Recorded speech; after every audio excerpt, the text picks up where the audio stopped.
मित्र आणि मैत्रिणींनो, आज नागपंचमी, श्रावण महिन्यातला पहिला महत्त्वाचा सण. सगळीकडे हा सण मोठ्या उत्साहात साजरा केला जातो. आज याच विषयाबद्दल मी सविस्तर आपल्याशी बोलणार आहे. नमस्कार, मी आपला आरोग्य मित्र डॉक्टर सिद्धेश्वर हुकिरे.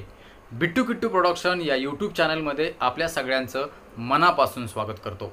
मित्रहो, आज ह्या व्हिडिओमध्ये मी तुम्हाला सापांच्या बद्दल अत्यंत महत्त्वाची आणि शास्त्रीय माहिती सांगणार आहे. पण त्या अगोदर आपल्या सगळ्यांना एक विनंती, जर बिट्टू किट्टू प्रोडक्शन हे यूट्यूब चॅनल तुम्ही सबस्क्राईब केलं नसेल तर आता लगेच बाजूचं बेल आयकॉनचं बटन दाबून सबस्क्राईब करा, जेणेकरून आमचे महत्त्वपूर्ण व्हिडिओ तुम्हाला सहज पाहता येतील. तर बघूयात सापांची खास वैशिष्ट्ये काय असतात, विषारी साप कोणते, बिनविषारी साप कोणते, ते कसे ओळखायचे, त्यांची खासियत काय असते, साप चावल्यानंतर तो साप विषारी आहे का बिनविषारी आहे हे कसं ओळखायचं, यासोबतच सापाच्या बद्दल समाज मनामध्ये असणाऱ्या श्रद्धा, अंधश्रद्धा, समज, गैरसमज याबद्दल सुद्धा शास्त्रीय माहिती या व्हिडिओमध्ये मी तुम्हाला सांगणार आहे. आणि सगळ्यात शेवटी साप घरात दिसल्यानंतर काय केलं पाहिजे आणि साप चावल्यानंतर कुठले कुठले उपचार केले पाहिजेत, दवाखान्यात जाण्या अगोदर घरी काय प्रथमोपचार करायला हवेत, या सगळ्या गोष्टींची मी तुम्हाला सविस्तर, तुम्हाला समजेल अशा भाषेत माहिती सांगणार आहे. व्हिडिओ शेवटपर्यंत पहा, आपल्या मित्र आणि नातेवाईकांशी जरूर शेअर करा. तर बघूयात सापांबद्दल विशेष माहिती. सर्वप्रथम पाहूयात सापांबद्दल विशेष माहिती. साप घर बांधतं का? तर हो. कोब्रा जातीच्या सापाची मादी अंडी घालण्या अगोदर झाडांची पानं, वाळलेलं गवत अशा कुजणाऱ्या पदार्थांपासून ढीग तयार करते. साधारण 3 ते 4 फूट रुंद आणि 1 ते 3 फूट उंच असं असणारं हे घरटं, या घरट्यातून तयार झालेली गरमी ही अंडी उबवण्यास मदत करते. साधारण 20 ते 40 अंडी ही मादी एक वेळेला देते. अंडी द्यायच्या वेळेला आणि दिल्यानंतर ही मादी खूप आक्रमक असते. 40 ते 50 सेंटीमीटर लांब असणारी पिलं ही अंड्यातून बाहेर पडतात. किंग कोब्रा हा जगातील सगळ्यात लांबीचा विषारी साप आहे. साधारण 18 फुटापर्यंत त्यांची लांबी असू शकते. सापांचं दुसरं महत्त्वाचं वैशिष्ट्य म्हणजे साप कात टाकतो. तसं पाहायला गेलं तर आपणही कात टाकतो, कारण आपल्याही त्वचेच्या मृतपेशी रोजच्या रोज निघून जाऊन त्या ठिकाणी नव्यानं त्या तयार होत असतात. तसं सापसुद्धा जसं आपण पायातून सॉक्स बाहेर काढतो, अगदी तसंच तोंडापासून शेपटापर्यंतची कात ते काढून टाकतात. प्रौढ साप साधारण 3 ते 4 महिन्याला एकदा कात टाकतो, तर लहान वयांतील साप हे साधारण 2 ते 3 आठवड्याला एकदा कात टाकतात. कात टाकल्यानं सापाचं शरीर वाढतं, याशिवाय त्याचं आरोग्यही चांगलं राहतं. आता पाहूयात सापांचा जन्म होतो कसा. काही साप हे ओव्होपॅरस असतात, म्हणजे ती अंडी देतात आणि अंड्यामधून पिलं बाहेर पडतात. उदाहरणार्थ king cobra, cobra, rat snake, Indian rock python इत्यादी. तर काही साप हे व्हिव्हिपॅरस असतात, म्हणजे ते प्रत्यक्ष पिलांना जन्म देतात. त्यामध्ये बोवा कॉन्स्ट्रिक्टर्स आणि ग्रीन ॲनाकोंडा ही उदाहरणं आहेत. तर काही साप हे ओव्होव्हिव्हिपॅरस असतात, म्हणजे मादी सापाच्या शरीरामध्ये अंडी तयार होतात, मात्र ती अंडी मध्येच उबून प्रत्यक्ष पिलांना जन्म देतात. साधारण 25% भारतीय साप हे ओव्होव्हिव्हिपॅरस आहेत. अजून एक महत्त्वाची गोष्ट म्हणजे परथॅनोजनी. नर आणि मादीच्या संयोगाशिवाय जर प्रजोत्पादन होत असेल तर त्याला परथॅनोजनी असं म्हणतात. कीटकांमध्ये जास्त प्रमाणामध्ये अशा प्रकारचं प्रजोत्पादन होत असतं, मात्र काही सापांमध्ये सुद्धा अशा प्रकारच्या प्रजोत्पादनाची शक्यता असू शकते, असा अभ्यास आहे. याशिवाय साप उडतात असाही समज समाजमनामध्ये आहे, मात्र ते साप प्रत्यक्षात उडत नसून ते खूप वेगानं पुढं सरकतात, ज्याला आपण ग्लायडिंग मूव्हमेंट असं म्हणतो, ज्याला आपण ग्लायडिंग स्नेक्स असं म्हणतो. आणि 3 प्रकारच्या जाती भारतामध्ये अशा प्रकारच्या सापाच्या दिसून येतात. त्यातमध्ये खास करून ऑर्नेट फ्लाइंग स्नेक हे एक त्याचं महत्त्वाचं उदाहरण आहे. आता पाहूयात सापाचा आहार. साप दूध पितो असं म्हणतात, नागपंचमीच्या दिवशी सापाला दुधाचा नैवेद्यही दाखवतात, पण वास्तवात दूध हे सस्तन प्राण्याचं अन्न आहे. साप मात्र मांसाहारी आहेत. शिवाय त्याला नेहमी ताजं भक्ष्य लागतं. मारून टाकलेलं भक्ष्य त्याला चालत नाही. सापाला काही दिवस पाणी न दिल्यास दुधाला पाणी समजून तो नुसताच त्याला चाटतो. त्यामुळं रानात गोठ्यात साप गाईच्या म्हशीच्या पायाला विळखा घालून त्यांचे दूध पिण्याची शक्यता नाही. तर सापाचं काही आहार जर बघितले आपण तर त्यामध्ये गोगलगाय खाणारे काही साप आहेत, जे खास करून ईशान्य भारतात सापडतात. अंडी खाणारे भारतीय साप, त्यातल्या त्यात पक्ष्यांची अंडी खाणारे साप आहेत. आणि काही साप हे गांडूळ खाणारे सुद्धा आहेत, ज्याला आपण शिल्ड टेल्ड स्नेक असंही म्हणतो. तर मुळात सापांचा वास्तव्य किंवा आहार आणि निवारा जिथं मिळेल तिथं साप आपल्याला आढळून येतात. अजून एक महत्त्वाची गोष्ट म्हणजे सापाला असणारे अणुकुचीदार दात, ज्याला आपण इंग्रजीमध्ये फँग्ज असं म्हणतो. भक्ष्याच्या शरीरात विष सोडण्यासाठी याचा उपयोग केला जातो. सापाला भोवया नसतात. तर या काही महत्त्वाच्या गोष्टी सापाच्याबद्दल सांगितल्या. आता पाहूयात सापांच्या वेगवेगळ्या जाती. साधारण 236 जातींचे साप आपल्याकडं आढळून येतात. त्यापैकी 52 हे विषारी आहेत आणि त्यामध्ये खास करून 4 ते 5 विषारी साप जास्त करून दिसून येतात. त्यापैकीच हा नाग, हा काळा किंवा तपकिरी रंगाचा, अंगावर लहान खवले असणारा साप आहे. संकटाच्या काळात समोरील प्राण्याला घाबरवण्यासाठी फणा काढणारा हा साप आहे. फणा काढल्यानंतर याच्या फण्याच्या पाठीमागं 10चा आकडा किंवा 0चा आकडा असलेला आपल्याला दिसून येतो. हा साप अत्यंत विषारी आहे. याचं विष मेंदूवरती आणि हृदयावरती परिणाम करतं, ज्याच्यामुळं रुग्णाचा मृत्यू 1 ते 1.5 तासामध्ये होऊ शकतो जर त्याला वेळेवर उपचार मिळाले नाहीत तर. याच सापाच्या विषापासून अँटीस्नेक विनोम अर्थात प्रतिविषसुद्धा तयार करतात, ज्याच्यामुळं विषारी साप चावलेल्या रुग्णाचा जीव वाचवू शकतो. दुसरा विषारी साप आहे किंग कोब्रा अर्थात नागराज. हा गडद हिरवट किंवा राखाडी पिवळसर रंगाचा असतो. हा साप चावल्यानंतर साधारण अर्ध्या तासामध्ये रुग्णाचा मृत्यू होऊ शकतो जर त्याला वेळेवर उपचार मिळाले नाहीत तर. या सापाच्या मादीची एक खासियत अशी असते की ही मादी अंडी घालताना घरटं तयार करते. वाळलेली पानं यासोबतच जो कुजून जाणारा कचरा आहे याच्यापासून स्वतःच्या शेपटीच्या साह्यानं ही घरटं तयार करते आणि त्या घरट्यामध्ये ही अंडी ती घालते. या वेळेला ती अत्यंत आक्रमक असते आणि नक्कीच हा सापसुद्धा विषारी असल्यानं त्याचे विष हे न्यूरोटॉक्सिन किंवा कार्डिओटॉक्सिन अशा प्रकारचं आहे, ज्याच्यामुळं मेंदूवर आणि हृदयावर परिणाम होऊन चक्कर येणं, तीव्र वेदना होणं, पॅरालिसिस होणं, हृदयविकाराचा झटका होऊन हृदय बंद पडणं आणि अशा प्रकारे रुग्णाचा मृत्यू होऊ शकतो. तिसरा विषारी साप आहे फुरसे. महाराष्ट्रात, कोकणात, खास करून रत्नागिरी जिल्ह्यात आढळून येणारा हा विषारी साप आहे आणि याला ग्रामीण भाषेमध्ये फरुड असंही म्हणतात. भारतात सर्वात जास्त मृत्यू या सापाच्या दंशामुळेच होतात. तपकिरी, फिक्कट पिवळसर किंवा वाळूसारखा दिसणारा हा साप आहे, ज्याला आपण स्केल्ड व्हायपर असंही म्हणतो. अंगावर पांढरी नागमोडी रेषा, दोन्ही बाजूला पोटाचा रंग पांढरा आणि त्यावर काळे किंवा तपकिरी ठिपके आपल्याला दिसून येतात. शिवाय शेपूट याचं लहान आहे. याच्या विषाचे परिणाम रक्ताभिसरण संस्थेवर होतात, ज्याच्यामुळं रक्त गोठण्याची क्षमता कमी होते आणि रक्तस्राव व्हायला लागतात.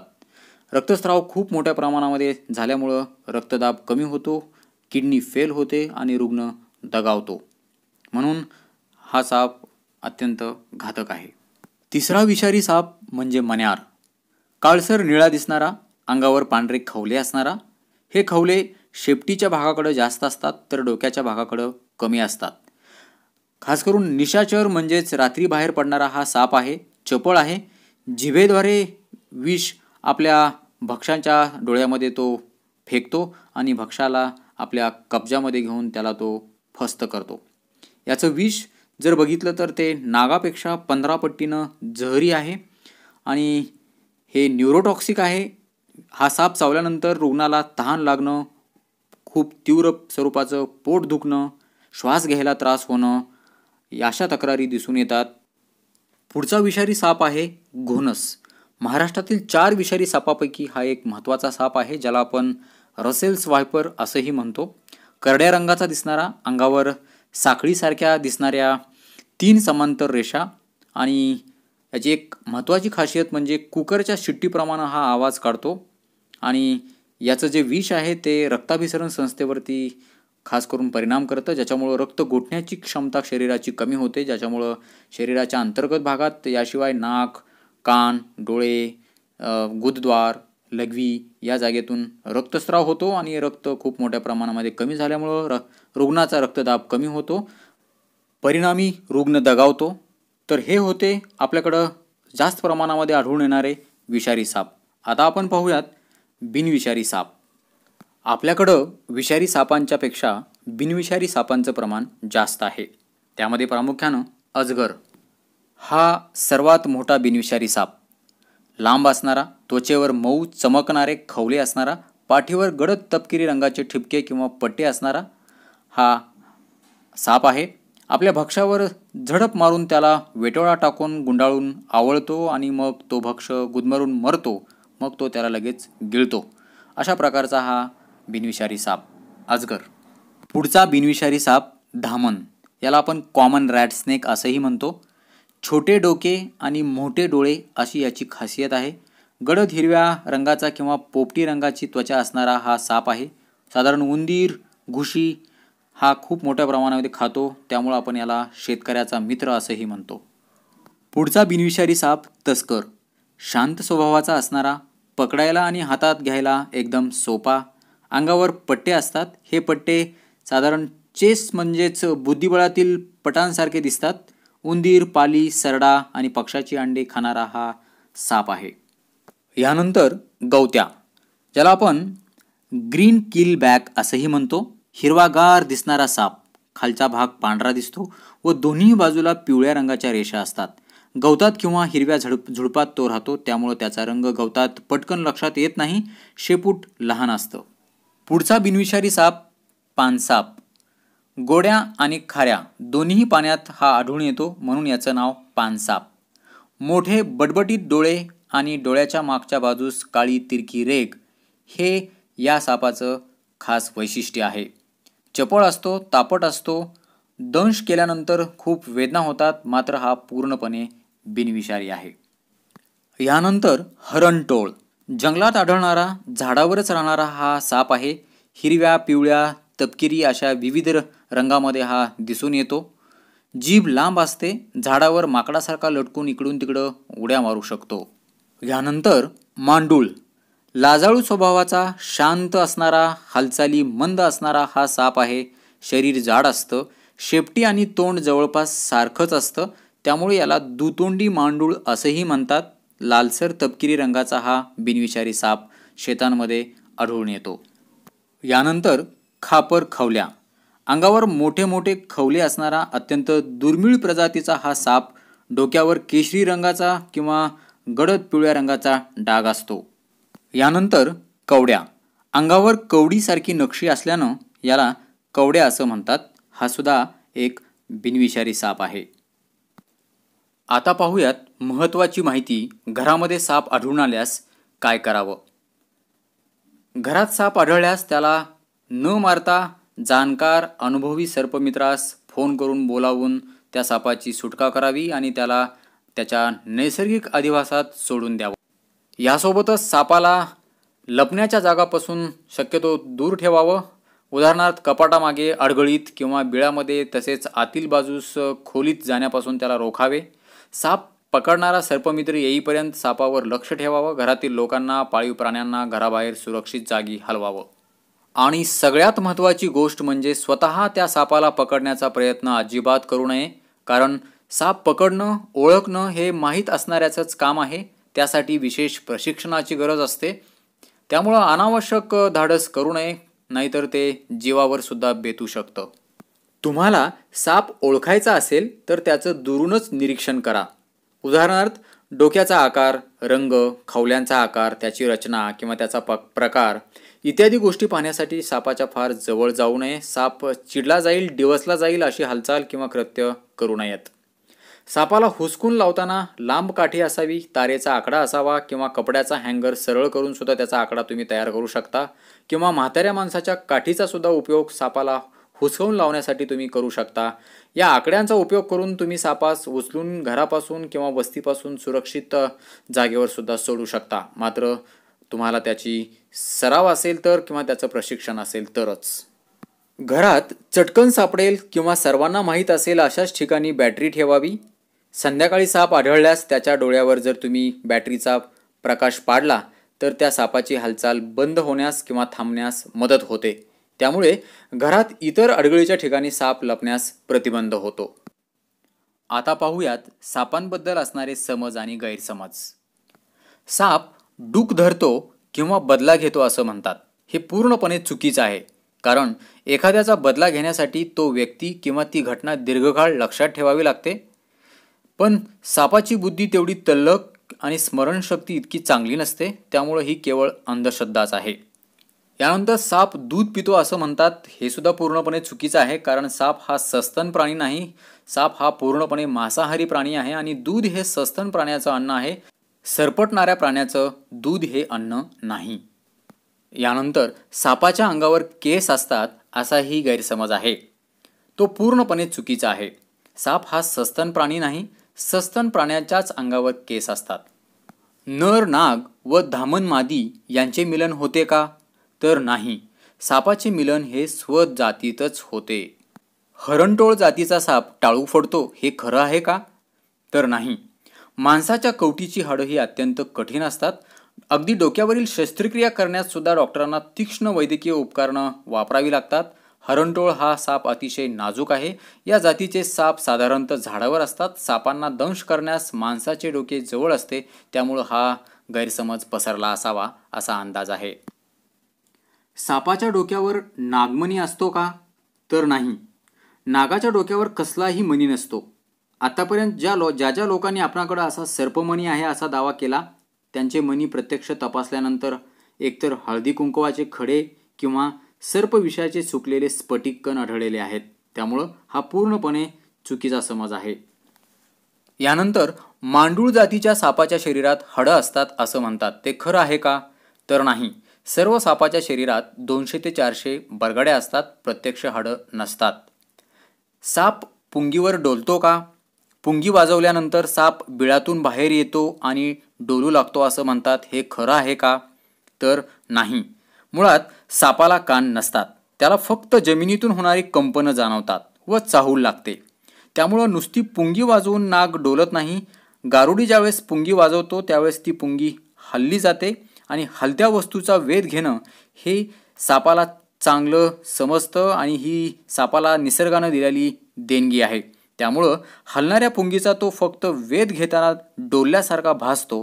प्रत्यक्षात गारुड्याला पुंगी न हलवता वाजवायला सांगितल्यास किंवा साप व पुंगीवाला यांच्यामध्ये एखादा पडदा धरल्यास तो डोलत तर नाहीच नाही पण साधा फणासुद्धा काढत नाही. त्यामुळं हा गैरसमजच आहे.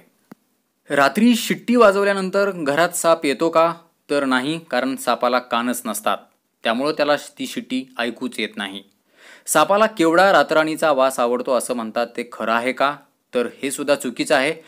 केवड्याचं बन काटेरी असून अंधारी असतं आणि केवड्याचे कणीस खाण्यास उंदीर येतात. उंदीर हे सापाचं खाद्य असल्यानं तिथं साप येतो. तसेच तेथे लपण्यासाठी अडगळही असते. त्यामुळं हा सुद्धा समज चुकीचा आहे. अजगर श्वासाद्वारे भक्ष्य ओढून घेतं हे खरं आहे का? तर नाही. अजगर भक्ष्य झडप मारूनच पकडतं. अजगर भक्ष्याला विळखा घालून शिकार करतो का? तर हो. अजगर भक्ष्याला विळखा घालून जायबंदी करतं आणि त्याला गुदमरून मारतं आणि नंतर मग त्याला गिळंकृत करतं. दिवड हा साप जमिनीवर असल्यास विषारी होतो का? तर नाही. या सापास विषग्रंथी नसतात. त्यामुळं तो कधीही व कोठेही विषारी होणे शक्य नाही. हा पूर्णपणे बिनविषारी असणारा साप आहे. नागाच्या गळ्यावर असणाऱ्या पट्ट्यांच्या संख्येवरून तो चावलेल्या माणसाच्या मृत्यूच्या वेळेचा अंदाज करता येतो का? तर नाही. माणसाचा मृत्यू हा शरीरामध्ये भिनलेल्या विषाचं प्रमाण किती आहे, दंश झालेली जागा कोणती आहे, त्याची मानसिक स्थिती कशी आहे व त्यावर योग्य उपचारात झालेला विलंब यावर अवलंबून असतो. त्यामुळं हा सुद्धा पूर्णपणे चुकीचा समज आहे. विषारी साप दंश करताना उलट्या झाल्याशिवाय विष टोचू शकत नाही, हे खरं आहे का? तर सापाचे विषारी दात तोंडाच्या आतील बाजूस वळलेले असतात. ते एखाद्याच्या शरीरात टोचल्यावर परत काढण्यासाठी त्याला धडपड करावी लागते, त्यासाठी तो उलटा होतो. म्हणजे हा सुद्धा पूर्णपणे चुकीचाच समज आहे. साप चावल्यावर त्या जागी कोंबडीचे गुदद्वार लावून विष उतरवता येते, हे खरं आहे का? तर धरून ठेवलेल्या कोंबडीचे गुदद्वार अंकुचन आणि प्रसरण पाहू लागते. ते दंशाच्या ठिकाणी टेकवल्यावर जखमेतील रक्तस्राव वाढू शकतो व त्यायोगे विष उतरते असा समज आहे, पण त्याला शास्त्रीय आधार अजिबात नाही. यानंतर सर्पदंशाच्या ठिकाणी नागवेलीची मुडी उगाळून लावल्यास उलटी वाटे विष बाहेर पडतं. सापाचे विष मंत्राने उतरवता येतं, हे खरं आहे का? नाही, हे पूर्णपणे चुकीचं आहे. असं केल्यानं वेळ वाया जाईल आणि रुग्णाचा जीव अजून धोक्यामध्ये येईल. त्यामुळं अशा गोष्टी अजिबात करू नयेत. कजरीच्या बिया खाल्ल्यास सर्पविष बाधत नाही असं म्हणतात, किंवा सर्पदंशाच्या जागी गरम केलेलं, तापून लाल केलेलं लोखंड लावतात, हे खरं आहे का? तर नाही. सर्पदंशावर प्रतिसर्पविष म्हणजेच अँटी स्नेक विनोम हेच एकमेव औषध आहे. बाकी कशाचाही सापाच्या विषावर परिणाम होत नाही, हे नीट लक्षात घ्यावे. तेव्हा बाकी निरर्थक उपचार करून वेळ वाया घालवत बसण्यापेक्षा लवकरात लवकर दवाखान्यात नेणं हा एकमेव उपाय सर्पदंशावर आहे. आता पाहूयात बिनविषारी साप चावल्यानंतर जखम कशी दिसते. बऱ्याचदा हे साप चावल्यानंतर एकापेक्षा जास्त दात अर्धवर्तुळाकार रेषेमध्ये दिसून येतात. काही वेळेला सिंगल दाताचा व्रण दिसून येतो, तर काही वेळेला एक सिंगल ओरखाडा, तर एकापेक्षा जास्त ओरखाडेही हे बिनविषारी साप चावल्यानंतर आपल्याला त्या जागेवर दिसून येतात. आता पाहूयात विषारी साप चावल्यानंतर कशा प्रकारच्या जखमा दिसून येतात. 2 सुळ्या दाताचे व्रण त्या जखमेवर दिसतात. यासोबतच 2 सुळ्या दाताचे व्रण आणि बाजूला छोट्या छोट्या दाताचे व्रण सुद्धा अर्धवर्तुळाकार रेषेमध्ये दिसून येऊ शकतात. किंवा सिंगल व्रण एका दाताचा आणि त्याच्यासोबत सूज किंवा सुजेशिवाय सुद्धा ती जखम दिसून येऊ शकते. सिंगल ओरखाडा किंवा एकापेक्षा जास्त ओरखाडे, सूज किंवा सुजेच्या शिवाय आपल्याला त्या ठिकाणी दिसून येऊ शकतात. काही वेळेला फक्त ती जागा लालसर होते किंवा काही वेळेला त्या भागातून फक्त रक्तस्राव व्हायला लागतो आणि बऱ्याचदा त्या ठिकाणी काही व्रणसुद्धा दिसत नाही. आता पाहूयात साप चावल्यावर काय उपचार करावेत. मित्रहो, साप चावल्यानंतर सर्वात महत्त्वाची गोष्ट म्हणजे डॉक्टरी सल्ल्याने केलेले उपचार. साप चावल्यानंतर असे उपचार दरवेळी तात्काळ शक्य होतातच असे नाही. अशा वेळेला डॉक्टरांकडे जाण्याअगोदर आपल्याला काही प्रथमोपचार करावे लागतात, ते अत्यंत महत्त्वाचे असतात. साप चावलेल्या ठिकाणी चीर घेऊन रक्त वाहू देण्याची पद्धत पूर्वी रूढ होती. त्याप्रमाणे दंशाच्या ठिकाणचे विष रक्ताबरोबर वाहून जाते असा समज होता, परंतु तसे काही करू नये. मुख्य म्हणजे काप घेणं ही बाब रुग्णासाठी सुद्धा अत्यंत वेदनादायक असू शकते. त्यामुळं इन्फेक्शन किंवा संसर्गसुद्धा होऊ शकतो. याशिवाय काप घेतल्यानंतर प्रत्यक्षात अत्यल्प विष वाहून जाते आणि रक्त वाहून गेल्यामुळं त्या माणसाच्या जीवाला धोका निर्माण होऊ शकतो. कित्येकदा साप बिनविषारी असतात किंवा विषारी सापाचं विष दंशाद्वारे गेले नसल्याची सुद्धा शक्यता असू शकते. त्यामुळं साप चावलेल्या ठिकाणी चिरा घेणं किंवा काप घेणं हे अत्यंत चुकीचं आहे. आता पाहूयात साप चावल्यानंतर काय करावं. सर्वात प्रथम सर्पदंश झालेल्या व्यक्तीस मोकळ्या शुद्ध जागी हलवणं, त्याला दिलासा देणं अत्यंत आवश्यक आहे. कारण बऱ्याच वेळा साप बिनविषारी असून सुद्धा केवळ भीतीनेही माणसाचा जीव धोक्यात येऊ शकतो. सर्पदंश झालेली व्यक्ती मानसिकदृष्ट्या खचण्याची शक्यता असते. त्याला धीर द्यावा व उबदार ठेवावं, पण त्यास अल्कोहोल किंवा दारू पाजू नये. याशिवाय त्याला मिरची किंवा कडुलिंबाचा पाला देऊन वेळ वाया घालवू नये. त्या जखमेवरती चुना किंवा बर्फ लावू नये, माती लावू नये. वनस्पतीचा कुठलाही लेप किंवा पाला उगाळून त्याच्यावर लावून वेळ वाया घालवू नये. शिवाय त्याचं बोलणं, चालणं असं कुठलंही श्रम त्याला करू देऊ नये. त्याला शांत राहण्यास सांगावं. त्याचं मन इतर बोलण्यामध्ये गुंतवावं, जेणेकरून त्याचं लक्ष साप चावलेल्या जागी किंवा सापाच्या विचारांमध्ये गुंतणार नाही. साप चावलेल्या व्यक्तीस कमीत कमी हलवावे किंवा किमान हालचाल करावी, कारण जास्त हालचाल केल्यानं सापाचं विष त्याच्या शरीरामध्ये खूप वेगानं पसरण्याची शक्यता असते. साप चावलेल्या शरीराचा भाग हृदयापेक्षा कमी उंचीवर शक्यतो ठेवावा, जेणेकरून विष पसरण्याची प्रक्रिया हळूहळू होईल, मंद प्रकारे होईल. साप चावलेल्या ठिकाणच्या वरच्या बाजूस आवळपट्टी बांधावी आणि ती आवळपट्टी दर अर्धा तासाने 5 ते 10 सेकंद ती पट्टी सैल करावी आणि नंतर तशीच बांधावी, जेणेकरून आवश्यक त्या रक्ताभिसरणात अडचण येणार नाही व रक्तांमधील विष जलद गतीनं पसरण्यास अडथळा निर्माण होईल. पट्टी थोडीशी ढिली ठेवावी, जेणेकरून त्या भागातील रक्तप्रवाह पूर्णपणे थांबणार नाही. जखम स्वच्छ पाण्याने धुवावी व त्यावर जंतुनाशक लावावं. यासोबतच डॉक्टरांकडे गेल्यावर दंश झालेल्या व्यक्तीस दमा अथवा कोणत्याही प्रकारची ॲलर्जी असल्यास प्रथम डॉक्टरांना कल्पना द्यावी. साप चावलेल्या व्यक्तीला प्रतिविष द्यावी लागतात. ती सर्व सरकारी, नगरपालिकेच्या किंवा ग्रामीण रुग्णालयात अगदी मोफत उपलब्ध असतात. नसल्यास ती उपलब्ध करण्याची व्यवस्था त्वरित करता येऊ शकते. साप चावलेल्या ठिकाणी जखमेवर बर्फ लावू नये, जखम चोळू नये किंवा तोंडाने रक्त शोषून विष उतरवण्याचे कुठलेही अघोरी प्रकार करू नयेत. सर्पदंश झालेल्या व्यक्तीस ताबडतोब सरकारी दवाखान्यात सर्पदंशावरील उपचार उपलब्ध आहेत, तेथे वाहनाने त्वरित न्यावे. व्यक्तीला चालत अथवा धावत नेऊ नये. तसे केल्यास रक्ताभिसरण जलद होते आणि विष शरीरात लवकर पसरते. या गोष्टी अजिबात करू नका. गारुड्याला किंवा मांत्रिकाला बोलवू नका. मंत्रतंत्राचा त्यावर काहीही उपाय होत नाही. ताबडतोब हॉस्पिटलमध्ये न्यावे. तसेच सर्पदंशाच्या ठिकाणी कधीही काही जखम करू नये, त्यामुळं खूप रक्तस्राव होऊ शकतो. शिवाय त्या जखमेत जंतुसंसर्ग होऊन ती पिकू शकते. कधीकधी ते अवयव कापून टाकायची सुद्धा वेळ येऊ शकते. घरगुती उपचार अजिबात करू नयेत. कसलेही औषध पोटातून देऊ नये अथवा बाहेरून सुद्धा जखमेला लावू नये. मित्रहो, हा व्हिडिओ तुम्ही शेवटपर्यंत पाहिलात त्याबद्दल आपल्या सगळ्यांचं मनापासून आभार.